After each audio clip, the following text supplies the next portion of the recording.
El otro día, ayer celebramos la festividad de Santa María, Madre de Dios. Y la verdad es que con el crucifijo que hace tanto mi alegría, que hemos puesto justamente ayer, pues al final hablé más bien de la alegría que supone este nuevo crucifijo sobre el altar. Pero quería, ya que era Santa María, Madre de Dios, se me ocurrió que como eso lo proclamó un concilio universal, podríamos aprovechar un sermón para hablar de los concilios. Siempre los concilios aparecen en los sermones, pero dije, sería bueno en un sermón tener una visión panorámica de lo que han sido los concilios universales. Porque es una cosa tan bonita, es una cosa tan bella dentro de la historia de la Iglesia, que además nos ayuda a ver cómo se ha desarrollado la ortodoxia dentro de la Iglesia. El primer concilio de todos sale en la Biblia, fue el concilio de Jerusalén, y allí se ve cómo los apóstoles pues usan el poder de atar y desatar que les había entregado Jesús. Ese primer concilio del año 51, celebrado en la misma Jerusalén, donde asistieron todos los apóstoles, Santiago probablemente ya había muerto, el obispo de Jerusalén, alguno tal vez no pudo asistir por estar ya lejos, pero en principio debieron asistir todos, lo cual demuestra que debían estar no demasiado lejos para mantener contacto entre ellos. En esa primera etapa querían tener contacto entre ellos. Y ese primer concilio debió ser algo único e irrepetible. En una sala grande, probablemente de alguien rico para que fuera bien grande, los apóstoles, contando las cosas que les habían sucedido en sus predicaciones, contando los lugares donde habían estado. Casi seguro que junto con los apóstoles estaban allí los presbíteros. También es seguro que habría ya unos cuantos obispos, a lo mejor 4 obispos, 3, 5. De momento eran los apóstoles los que iban ejerciendo esa función de modo itinerante, yendo de un lugar a otro por esas regiones, pero ya probablemente estaban allí 7 diáconos, a lo mejor unos 20 y tantos presbíteros o 30 y 10 u 11 apóstoles. Y la Virgen María. No es un concilio cualquiera, un concilio al que asiste la Virgen María, ni más ni menos. Un concilio en el que está San Juan. Por eso, cuando el concilio determina las cosas, lo hace con la autoridad que le ha sido conferida por Dios. Y el concilio, con ese poder, cambia cosas que habían estado determinadas en el Antiguo Testamento. Fijaos qué poder. Por ejemplo, no se podían comer ciertas cosas en el Antiguo Testamento. Los nuevos conversos tienen que guardar también las leyes del Levítico, tienen que circuncidarse, pues ellos con el poder de Dios van a decir, nosotros y Dios hemos decidido. Con lo cual, tenemos siempre que tener plena confianza en los concilios universales, en los que asiste el sucesor de Pedro o lo reconoce. Plena confianza. Porque más que lo que se hizo en ese primer concilio, no se va a hacer. Y ya en aquella época podía haber habido, y seguro que los hubo, cristianos que dijeron, nos están traicionando, nos están cambiando todos, ¿quiénes habrán creído? Pues sí, nos creemos aquellos a los que Jesús ha dicho, lo que atareis en la tierra será atado en el cielo. Siempre que tengamos esta tentación en el futuro, miremos a la historia. Ya en ese primer concilio nos consta que hubo quien no estaba contento, quien pensó, nos están cambiando todo, no podéis cambiar esto. Después de este concilio de Jerusalén, vienen lo que se llaman los sínodos prenicenos. No van a ser concilios universales en que van a ir los obispos de todas partes, o al menos representaciones de todas partes, o al menos una parte muy sustancial de los obispos. No, van a ser reuniones más bien regionales de una zona. Por eso se les llama sínodos o concilios provinciales. El primer sínodo del que tenemos constancia ocurrió en el año 197 y es el sínodo de Roma. Examinó la cuestión de la fecha de la Pascua, porque se celebraba en una fecha en Oriente y en otra en Occidente. Allí es donde se va a determinar a partir de entonces qué fecha se usa para unificarse. Evidentemente, seguro que se trataron muchos más temas, menores, pero este fue el tema principal. Siempre que se reunían los obispos, por supuesto que hablaban un poco de todo, se abordaban los temas comunes.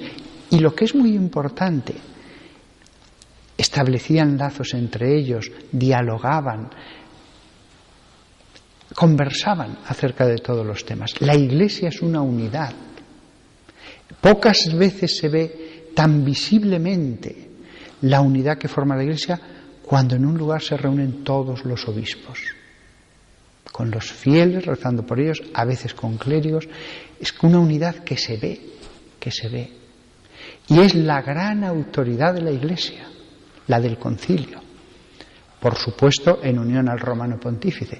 Pero la gran autoridad en la Iglesia no es la de una pirámide jerárquica, como en el ejército, que el sargento manda sobre el cabo y el capitán sobre el sargento y el comandante sobre el capitán, sino que la gran autoridad es la autoridad conciliar, unida al sucesor de Pedro, que es la pieza que nos da ya la plena seguridad de que eso es ortodoxo. El siguiente concilio fue en Cartago. Este concilio es en el norte de África, fue en el año 256. Y el que lo presidió, dado que era un sínodo de esa zona, fue Cipriano, el obispo de esa ciudad, que llegó a reunir 87 obispos africanos. En esa época, el norte de África era una de las grandes partes de la cristiandad. Había muchas pequeñas ciudades habitadas por descendientes de fenicios, por romanos, griegos, etc. En realidad, todo el norte de África era bastante parecido a lo que había en la península ibérica, en Grecia, en todas partes. Eran colonias. Y esos 87 obispos lo que discuten es el cisma de Novaciano. Había un clérigo, que era Novacio, que estaba descontento con la elección del Papa Cornelio y no reconoció su autoridad. Y se hizo nombrar por otros 3 obispos como papa, constituyéndose en antipapa. Negaba la absolución de los que habían caído en la persecución romana y habían negado la fe.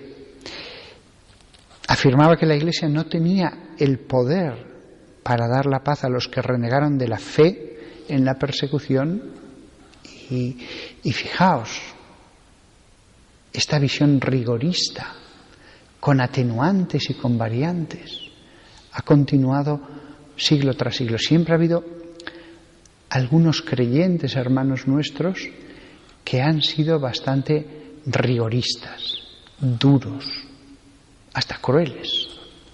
La Iglesia, reunida en este concilio, les dijo: no importa cuál sea el pecado que han cometido, pueden ser perdonados. Fijaos cómo encontramos aquí ya un cisma. A veces nos pensamos que los problemas que pueda haber en nuestra época son los peores. No. Ya desde el comienzo hubo gente que antepuso su ego, su yo, su pensamiento a lo que pensaba la Iglesia. En el fondo siempre es una cuestión, iba a decir de soberbia, pero bueno, puede haber gente que cae en el error sin culpa, pero cuando uno es cristiano, desde el principio lo tiene claro. Yo me puedo equivocar, la Iglesia no, la Iglesia entera no. Yo me puedo equivocar, yo no puedo juzgar a la Iglesia. La Iglesia sí que puede juzgar mis pensamientos, mi teología, mis opiniones. Pero siempre el que se separa dice, no, yo tengo razón, yo tengo razón, todos los demás se equivocan. Y fijaos este pobre novaciano, cómo, no contento, pues se hace con elegir papa. Solo tenía 3 obispos que le eligieron como papa, así por las buenas. Pero él estaba convencido. Esto es muy útil para que entendamos cómo nos podemos equivocar, cómo nos podemos cegar y defender la postura más indefendible. Hoy, ¿quién seguiría este camino de novaciano? Y sin embargo, en su época tuvo seguidores. Siempre recordémoslo, la humildad de doblegar nuestra cerviz ante la Iglesia, ante la Iglesia. El siguiente concilio ocurrió en España, el concilio de Elvira, en el año 306. Reunió 19 obispos y 24 presbíteros. Ya se ve que no había muchos entonces. Quién sabe si en esa época ya fue el obispo de nuestra ciudad, Complutum, aquí al sur de España. Y se dan normas eclesiásticas sobre la conveniencia de que obispos, sacerdotes y diáconos fueran célibes. Año 306.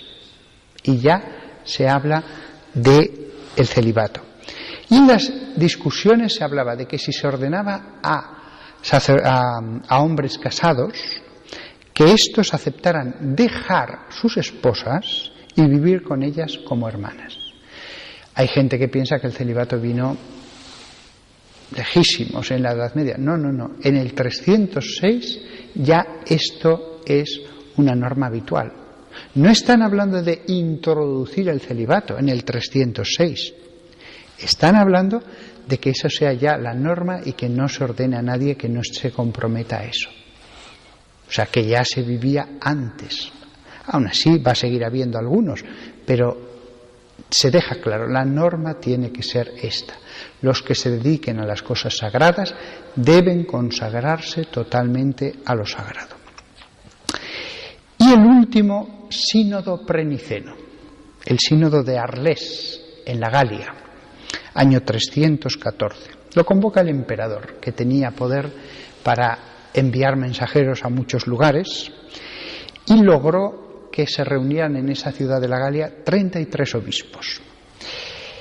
Ellos van a dirimir el asunto de los donatistas. Los donatistas eran otros rigoristas, distintos de los novacianos. Cada rigorista tiene su idea de lo que tiene que ser la Iglesia. Estos, en definitiva, decían que la Iglesia tenía que ser una Iglesia de santos, no de pecadores. Y ni siquiera reconocían la validez de los sacramentos administrados por un ministro pecador, por lo menos con un pecado grave. Fijaos, si estos hubieran tenido razón, qué confusión hubiera habido en la Iglesia. El bautismo es válido si el ministro está en gracia de Dios. La confesión es válida si el ministro está en gracia de Dios. Ellos decían, no se puede dar lo que no se tiene. Si tú no estás en gracia de Dios, ¿cómo vas a transmitir la gracia de Dios a un niño o el perdón en una confesión? ¿O vas a hacer una cosa sagrada como la Eucaristía? Es verdad, nadie da lo que no tiene, pero el sacramento es una acción de Dios a través del sacerdote, de Dios. Eso es lo que le dijeron los obispos a los novacianos. De nuevo, el rigorismo. Nunca debemos ser rigoristas al acabar este sínodo, al acabar este último sínodo preniceno. Nunca. O sea, debemos intentar ser santos, pero nunca rigoristas. Nunca debemos pensar que la Iglesia tiene que ser solo una iglesia de santos. Este fue un tema que dio muchos problemas al comienzo. Y los sucesores de los apóstoles dijeron, no es eso lo que hemos recibido. En la Iglesia caben todos. La fe es una, los sacramentos son 7, pero todo el mundo puede entrar en la Iglesia, en las ceremonias, asistir, etc., aunque ellos sean pecadores. Esa limpieza que queréis hacer vosotros está muy bien, pero no es la que quiere Dios. Santificaos vosotros, pero no queráis hacer lo que Jesús no hizo mientras estaba en vida. Él iba con pecadores porque quería ganarlos. Aquí acabamos las reuniones de los obispos en lugares regionales y va a comenzar ya el primer concilio universal. Pero quiero que reparéis en un detalle. El primer concilio, el último sínodo, fue el del 324 en la Galia, Arles. Haced cuentas, y viviendo 70 años, 5 hombres hubieran podido establecer una conexión entre Jesucristo, las palabras que salieron de su boca, y un obispo que se sentara en ese concilio. Es decir, un obispo, una persona judía de Cafarnaún, que escuchó las predicaciones de Jesús y que se le hubiera dicho a un joven, con 5 se conectaría desde Jesús hasta el sínodo de Arles. Fijaos si estaban cerca las cosas, si estaban frescas. Por eso son tan importantes estos concilios, aunque sean poquitos los textos que ellos emitían. Porque no es gente que 2000 años después se pone a pensar qué nos dijo Jesús. No, es que lo tenían muy fresco. Las predicaciones eran muy recientes. Fijaos la importancia de estos concilios. Y este concilio regional es el último, que si nos vamos a lo que dice el sínodo de Roma o el de Cartago, está todo muchísimo más cerca. Por eso, cuando la Iglesia se ha enfrentado a nuevas cuestiones o gente que ponía en duda algo, ha mirado a los concilios, porque no era lo que decía una persona más, era lo que decía la Iglesia en distintos puntos del mundo, en Elvira, en España, en la Galia, en el norte de África, en Roma, acerca de la fe. Y nos daremos cuenta de que prácticamente todo se vuelve a repetir y repetir y repetir. Con lo cual, este mirar a la tradición es muy importante. No tiene un valor simplemente histórico. Es la fe preservada, conservada hasta nuestra época. Podían ser 33 obispos los que estaban allí en Cartago con San Cipriano, pero 33 obispos que veían claro todos que la fe era una.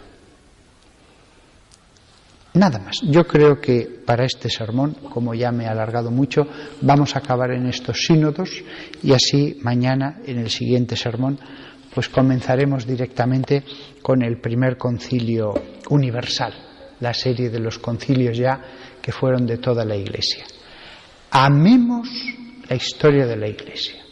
El que conoce bien esa historia no se escandalizará y verá que los problemas de ahora son los del pasado y serán los del futuro.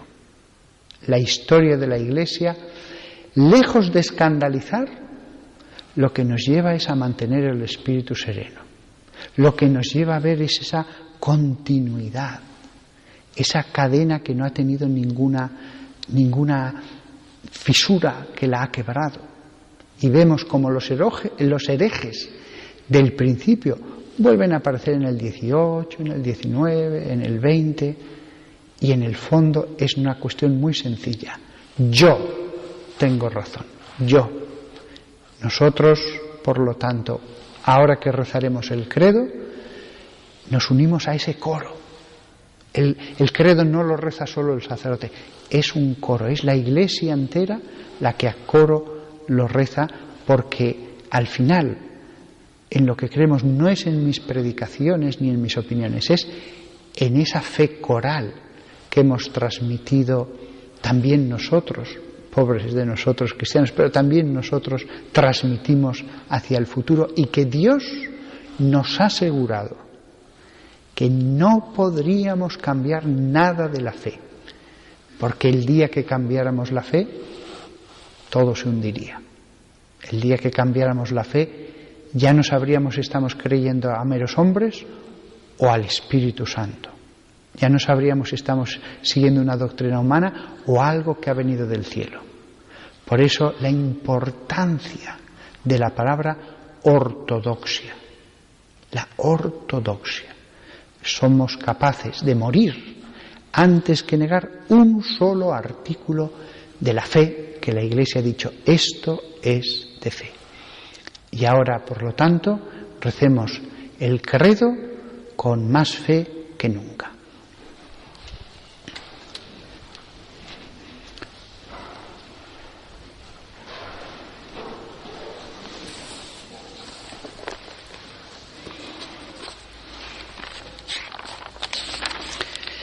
Creo en Dios, Padre Todopoderoso, Creador del cielo y de la tierra.